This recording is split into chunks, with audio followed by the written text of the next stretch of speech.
Bien-aimés frères et sœurs, vous connaîtrez la vérité et la vérité vous affranchira. Ça, c'est pas moi qui le dis, c'est la Bible qui le dit. Mais moi, je vous dis mieux.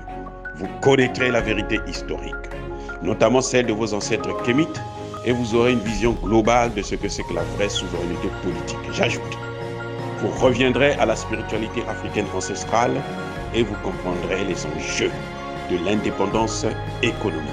Et pour terminer, vous accepterez votre identité culturelle kémite et vous obtiendrez deux choses. La première, c'est la paix. La seconde, c'est le développement, à une condition. L'unité de toute l'Afrique noire, l'unité de tous les Noirs du monde entier.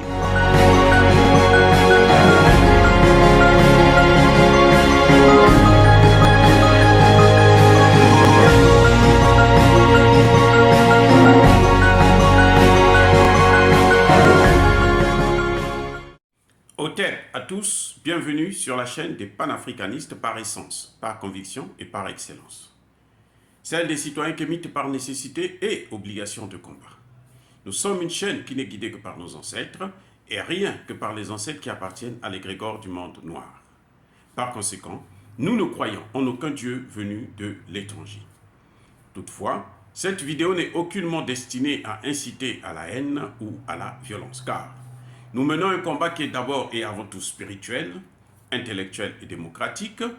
Ensuite, il est politique, géopolitique et géostratégique. Contre l'impérialisme, le colonialisme, le néocolonialisme et l'endocolonat, qui sont tous qualifiés de crimes contre l'humanité. Nous menons ce combat sur la base du principe fondamental que nous avons hérité de nos ancêtres kémites, qui est celui de la Mahat, c'est-à-dire solidarité, vérité et justice. Vous êtes donc en droit de connaître la vérité et nous avons l'obligation de vous dire la vérité, rien que la vérité, afin que justice soit rendue au continent africain.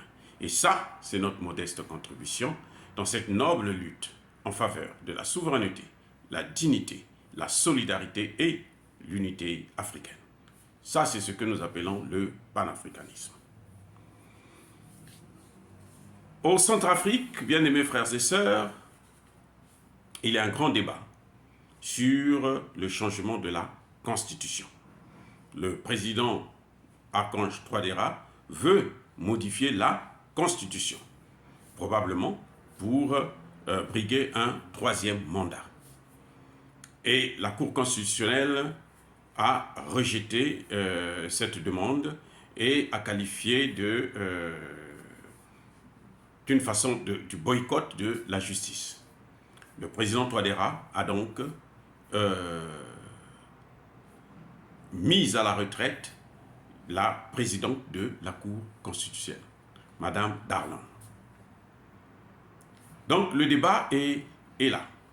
Et sur RFI, France 24, tous ceux qui attendent bien que la période de Touadéra finisse pour qu'eux ils reprennent les choses en main, ils se révoltent, ils s'agitent, ça bouillonne. Un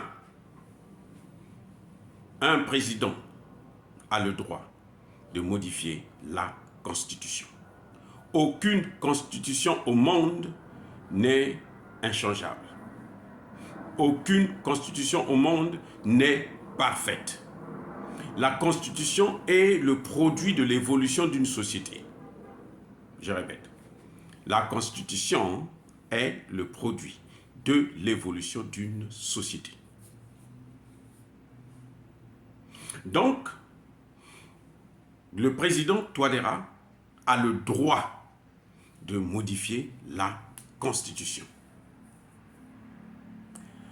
Ces constitutions, toutes les constitutions qu'il y a eu, la dernière, c'est celle qui est en application aujourd'hui, ce sont des constitutions de la période du Centrafrique colonie, avec des indépendances formelles.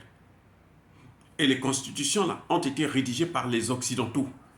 Ce sont eux qui ont imposé le modèle à suivre. On n'est pas obligé de continuer à suivre ça.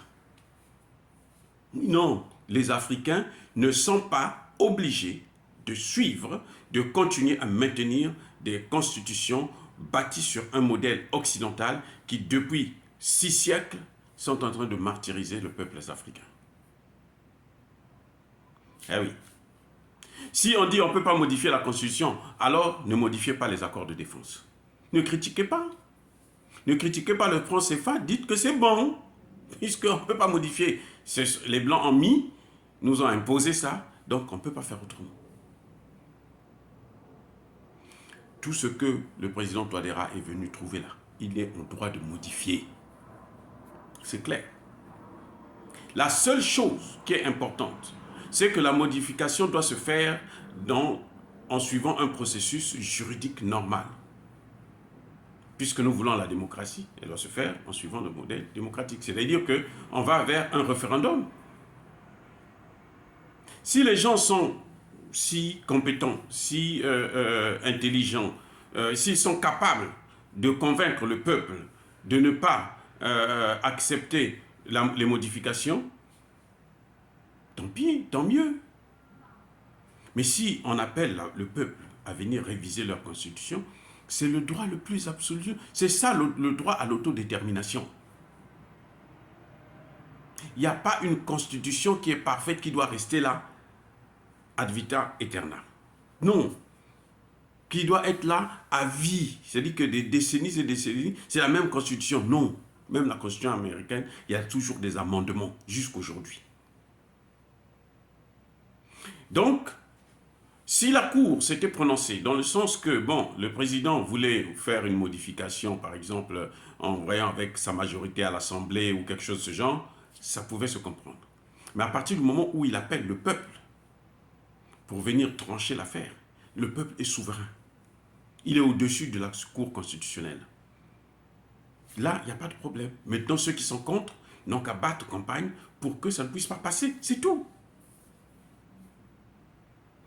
Vous savez ce que les Occidentaux attendent, ce que les Français attendent.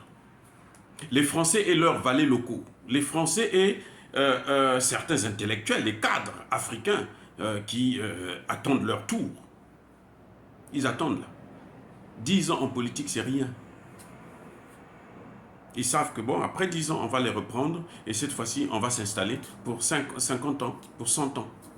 Aussi simple que ça. C'est ce qu'ils attendent là. Pour que quand il y aura l'élection, ils vont mettre les moyens, les médias, les ceci. Parce que si on supprime les médias, ils vont dire qu'il n'y a pas la liberté de la presse. Là, tout le monde ne sera pas content. Donc, on va les laisser faire et ils vont manipuler la population. Ils vont même tricher les élections pour que celui qui vient puisse venir modifier, changer tout ce que Touadéra a fait. Pour déconstruire ça, là, on n'a même pas besoin d'un mandat. Au bout d'un an, là, on change tout. Imaginez-vous que Bozizé, que les Français ont installé au Tchad, pour attendre son tour, qu'il revienne au pouvoir. Mais il va venir tout ce que Touadéra a fait là. Ils vont tout chambouler. Tout, ils vont tout changer. Donc je crois que le problème n'est pas un troisième mandat. Moi, je critique le troisième mandat de Ouattara, parce que ce troisième mandat, c'est un mandat qui sert à quoi? Il est venu déjà par la force, avec le sang, lui et Guillaume Soro, parce qu'il y a des gens qui soutiennent Guillaume Soro aujourd'hui, qui pensent que Guillaume Soro n'est pas responsable. Guillaume Soro est responsable de tout ce qui se passe en Côte d'Ivoire jusqu'aujourd'hui. Parce que Alassane Ouattara, c'est Guillaume Soro qui était le chef de la rébellion de Alassane Ouattara, pour le compte de Alassane Ouattara. Donc Guillaume Soro est responsable, puisque on a vu que Gbagbo et Blé Goudé ont été blanchis.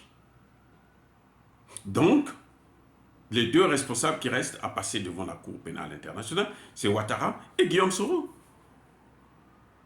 Et aujourd'hui, si Guillaume Soro prend le pouvoir en Côte d'Ivoire, les Français vont lui demander, ils vont lui dire, si tu ne fais pas ce que nous voulons là, nous on te prend, on t'amène à la haie. Et on va le faire. Ils vont le faire, puisque ce sont eux qui l'ont armé, qui lui ont donné les moyens pour faire la guerre. Et oui, la rébellion de la crise de 2010-2011, cette rébellion-là, c'était Guillaume Soro. Non, vous savez, c'est pour ça que je condamne un troisième mandat d'Alassane Ouattara, puisqu'il fait que vendre le pays. C'est pour ça que je condamne un troisième mandat de certains leaders politiques. Mais sinon, on n'est pas obligé de respecter 2 mandats? Non, on n'est pas obligé, ce n'est pas notre problème ça en Afrique. D'ailleurs, la démocratie, notre démocratie a toujours l'ingérence occidentale. Écoutez Emmanuel Macron, vous allez voir comment Emmanuel Macron se passe pour le maître de l'Afrique.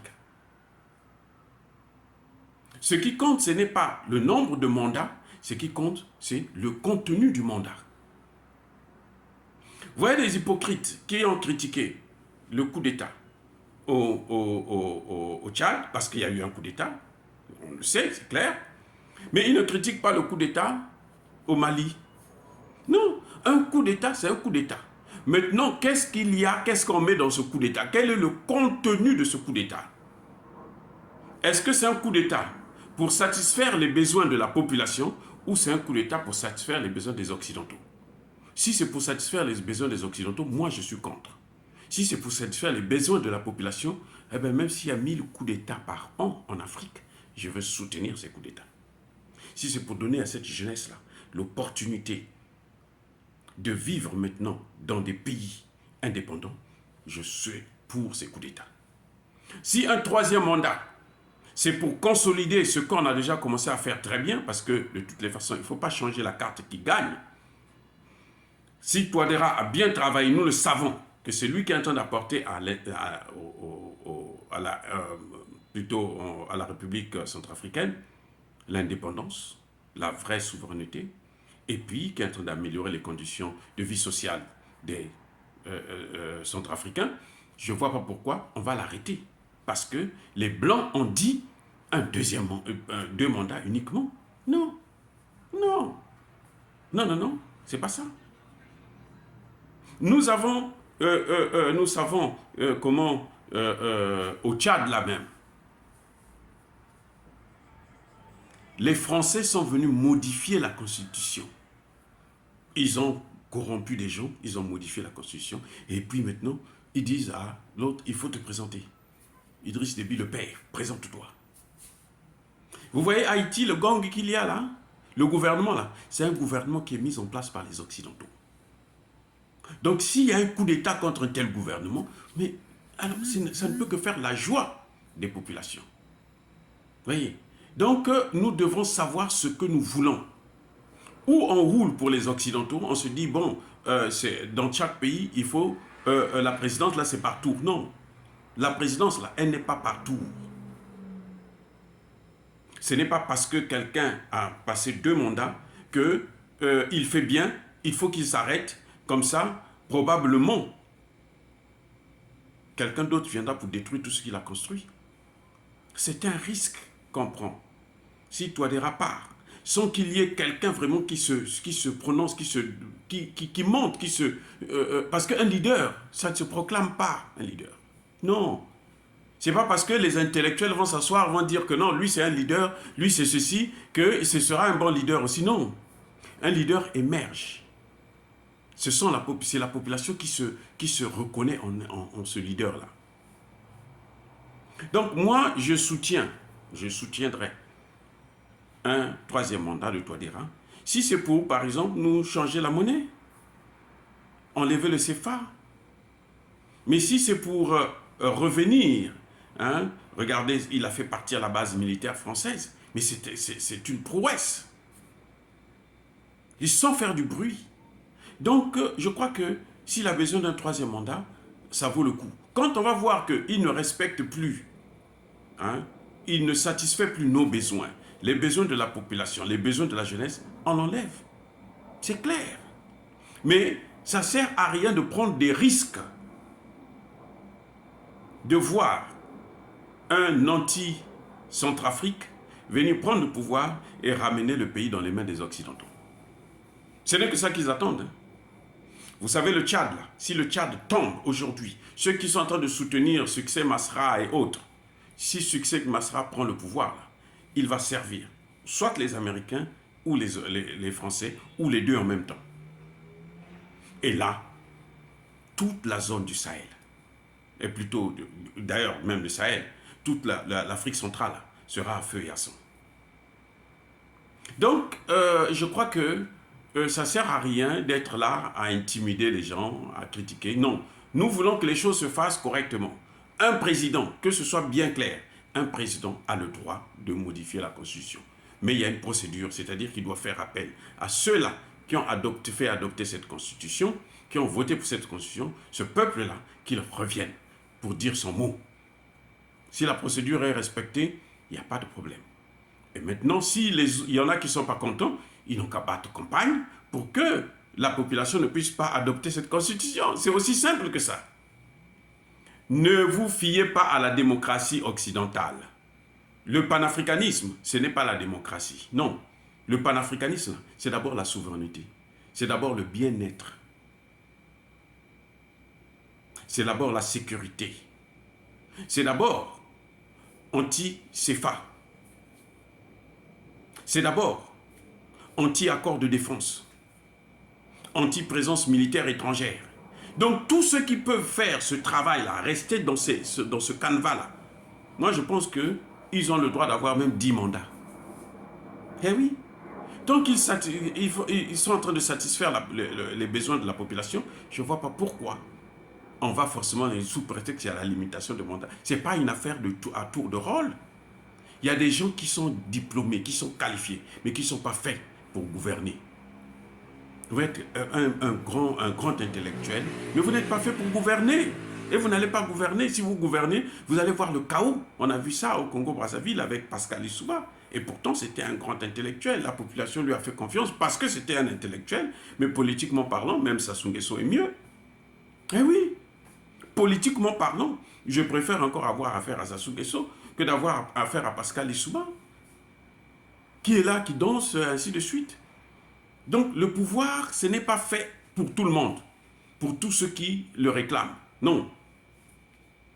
Il y a des gens qui ont ce don que Dieu a béni pour qu'ils puissent gérer. Regardez même au Mali.